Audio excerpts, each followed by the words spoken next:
আহিছোঁ ব্ৰইলাৰ মাংস ল'বৰ কাৰণে।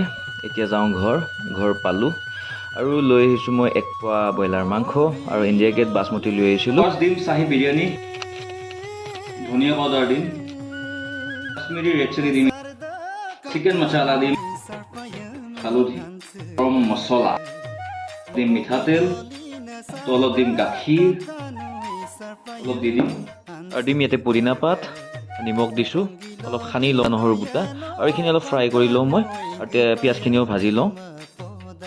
আৰু ইয়াতে দিলোঁ পিঁয়াজ ভাজাখিনি, এইখিনি এতিয়া পানীত দিলোঁ আৰু তেলো দিলোঁ ইয়াতে। এতিয়া চাউলখিনি দিলোঁ, এতিয়া হৈ গ'ল, মই উলিয়াই দিলোঁ। তাৰপাছত এতিয়া মাংসৰ ওপৰতে বইল চাউলখিনি, এতিয়া চাই লওক মোৰ হৈ গ'ল বিৰিয়ানী। চাওকচোন কেনেকুৱা দেখিছে। এতিয়া বাঢ়ি লওঁ, খাবহে লাগে, একদম ভোক লাগি গৈছে মানে। যদি আপোনালোকে ট্ৰাই কৰা নাই ট্ৰাই কৰি চাব, খুবেই ভাল লাগে খাই। আৰু ধন্যবাদ এইখিনি আপোনালোকে ভিডিঅ'টো চাই থকাৰ কাৰণে। Thank you, tata, bye by.